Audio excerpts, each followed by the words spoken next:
Assalamualaikum warahmatullahi wabarakatuh. Bertemu lagi di jam fisika. Kita belajarnya masih jarak jauh ya. Umi harap semuanya masih dalam keadaan sehat walafiat. Amin amin ya rabbal alamin. Umi harap juga semangatnya masih semangat yang sama di semester baru, dengan semangat menggebu-gebu untuk memulai pembelajarannya lagi ya. Jangan tidak ada alasan ya, walaupun kita belajarnya di rumah bermalas-malasan itu tidak alasan ya. Oke, untuk hari ini dan di jam pelajaran ini kita akan belajar fisika, khusus sekarang di kelas 11 bertemu dengan Umi. Nama Umi Respiolita. Mungkin udah kenal semuanya ya. Kita di luar udah sering ketemu, walaupun secara tatap muka kita belum pernah ketemu ya. Oke, Umi akan melanjutkan pelajaran di kelas 11 ini insya Allah. Maka bagi Umi, kita punya target-target tertentu untuk dalam pembelajaran ini. Oke, KKM yang akan Umi sampaikan di kelas 11 ini KKM kita 76 ya, untuk secara keseluruhan ya. Jadi nanti di raportnya tertera bahwasanya nilainya apabila di bawah 76 berarti tidak bisa dituntaskan dan menjadi salah satu mengakibatkan nilai Anda itu jadinya tidak naik kelas ataupun gimana nantinya ya. Oke. Ini KKM secara keseluruhan. Sekarang untuk KKM tiap KD ini akan berbeda tergantung pada kesulitan materi atau kesukaran dari materi ini, atau kebanyakan indikator atau sedikitnya indikatornya gitu ya. Bisa jadi materi 1 kita tinggi KKM-nya dan materi 2-nya agak rendah KKM, tapi dirata-ratakan nanti nilainya akan 76 ya. Oke. Untuk di semester 1 kita akan mengejarkan 6 buah KD ini. Yang pertama ada dinamika rotasi dan keseimbangan benda tegar. Yang kedua ada elastisitas. Yang ketiga fluida statis. 4 fluida dinamis, suhu dan kalor, teori kinetik gas. Lumayan padat ya untuk materi kita di kelas 11. Memang iya, puncaknya kalau kita di IPA khususnya di fisika itu materi kelas 11 ini materi lumayan padat. Jadi ini bukan menakut-nakuti. Memang keseriusan kita dituntut sekali di kelas 11 ini. Insya Allah kalau kita serius nggak ada yang susah di fisika itu ya. Oke, karena ini pertemuan pertama kita langsung saja masuk ke materinya langsung ya. Materi pertama adalah tentang dinamika rotasi dan keseimbangan benda tegar. Sekarang dipecah. Yang pertama kita bahas tentang dinamika rotasinya saja dulu. Dinamika rotasi. Nah, rotasi di sini berarti adanya perputaran. Banyak kita jumpai di dalam kehidupan kita sehari-hari yang perputaran. Perputaran jarum jam, membuka dan menutup pintu, itu bisa jadikan rotasi ya. Pokoknya perputaran yang membentuk nanti rotasinya. Kalau satu rotasi di matematika itu 360 derajat ya. Maka kita akan sampai ke arah sananya nanti.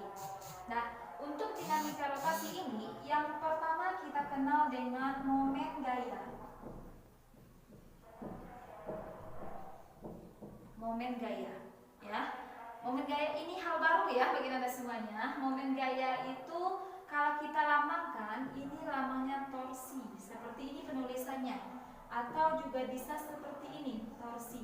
Tergantunglah di buku boleh ini berarti sama orangnya. Ini namanya torsi. Torsi. Ya, yang dikatakan momen gaya atau torsi ini adalah hasil kali gaya dan panjang lengan.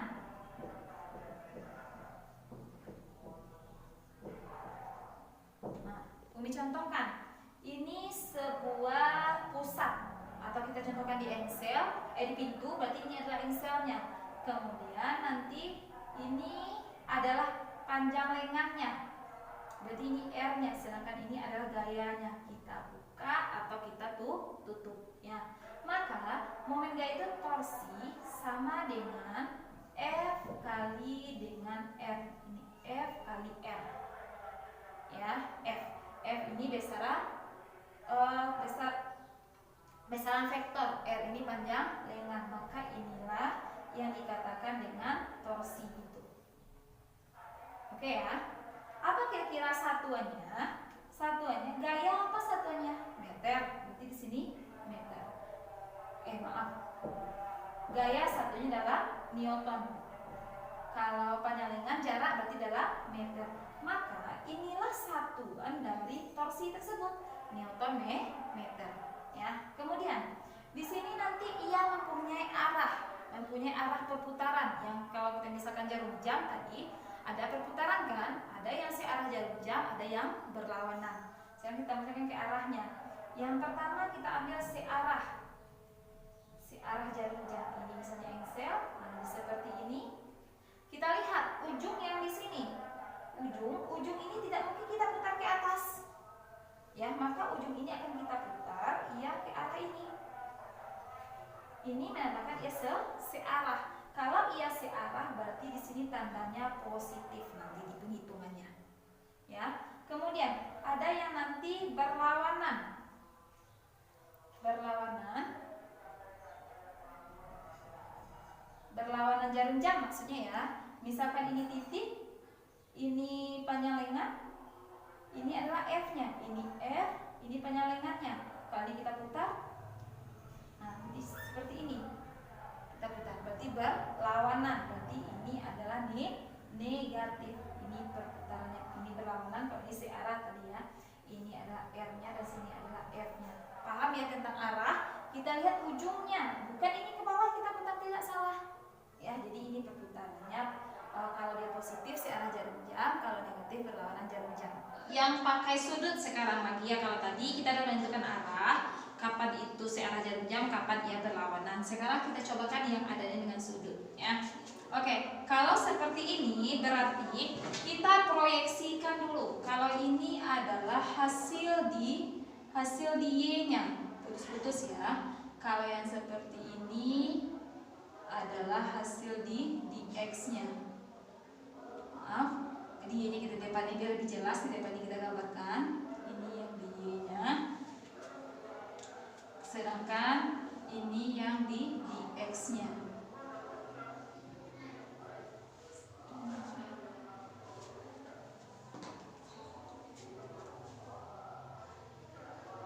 Ini yang di Y, ini yang di X.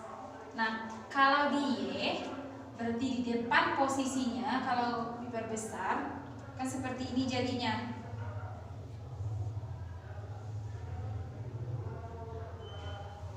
Ini jadinya. Ini yang Y-nya, ini yang X ya.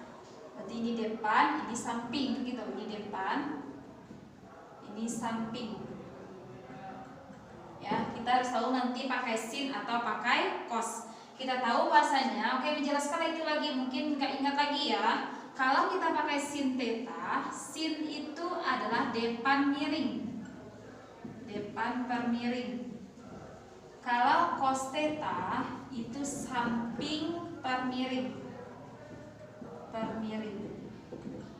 Ini rumus sin dan rumus cosnya. Ya, ini adalah sudut theta-nya. Oke, sekarang gini. Yang bisa diputar itu adalah yang tegak lurus dengan penyalingannya. Berarti yang tegak lurus itu adalah yang Y-nya, itu yang ini yang tegak lurus.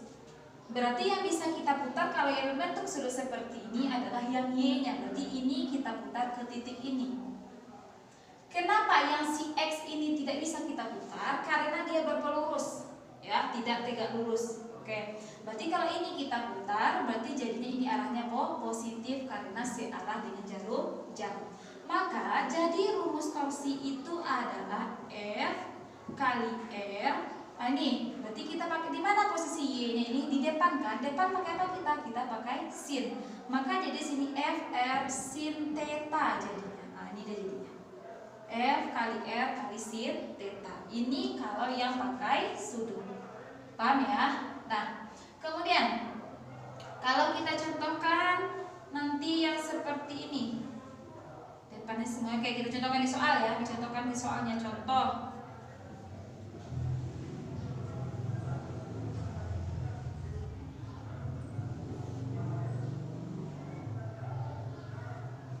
ini titik A, B, C. Ini kita misalkan 1 meter, ini 1 meter ya. Ini F1 2 Newton misalnya, F2 3 Newton, F3 misalnya 5 Newton. Newton. Dan ini kita misalkan 37 derajat. Pertanyaannya, tentukan momen gaya terhadap titik A misalnya. Berarti semuanya kita putar ke titik A ya. Berarti semua yang di sini kita putar ke titik A. Berarti di sini ada gaya 1, 2, 3. Berarti torsinya ada 3. Berarti nanti ada torsi 1, torsi 2, dan torsi 3. Torsi 1 di sini dan ia berada di titik A, berarti ia di pusat. Kalau ia di pusat seperti ini, tidak mempunyai panjang lengan, berarti nilainya 0. Ulang lagi, ketika ia di pusat, ia tidak punya nilai karena jaraknya tidak ada panjang lengannya. Oke ya. Lanjut, yang kedua lurus seperti ini. Berarti ini ujung panah. Berarti kita putar ke titik A tuh ke arah ini arahnya, ya kan? Nah, kalau ke arah ini berarti berlawan, berarti negatif nanti. Berarti apa di sini? Negatif F kali R. Kita ambil. Berapakah F2 nilainya di sini? 3. Berarti di sini F2 ya. Berarti 3. Berapakah jarak dari 2 ke titik A? 1. Berarti jadinya 3 Newton meter. Paham ya? Itu yang F2 atau torsi kedua. Sekarang kita lanjut ke torsi ketiga. Torsi ketiga ini di sini dia mempunyai sudut. Seperti ini tadi. Berarti ini kita proyeksikan. Nah, ini hasilnya ke bawah. Berarti ini karena di depan kita pakai sin tadi. Sekarang arahnya lagi. Ini kalau kita putar, berarti kita putar ke titik A ke sini. Kita putar ke titik A. Berarti ini ke sini ya. Nah, berarti ini searah jarum jam. Kalau ini tadi ini searah, berarti ini tandanya positif. Maka di sini positif F3 kali R sin theta. Nah, F3-nya berapa? 5.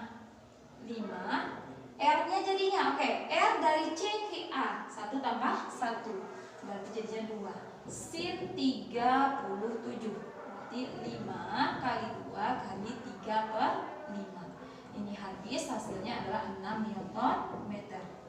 Maka sigma torsi terhadap titik A sama dengan torsi 1 tambah torsi 2 tambah torsi 3. Torsi 1 tadi 0.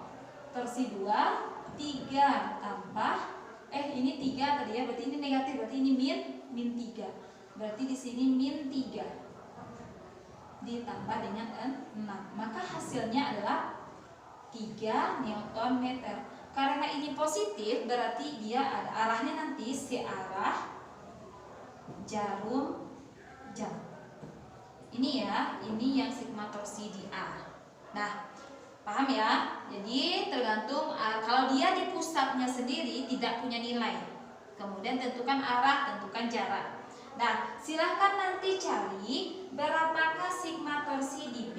Kalau kita putar ya di B di sini. Nah, berapa jadi nilainya, berbeda atau sama?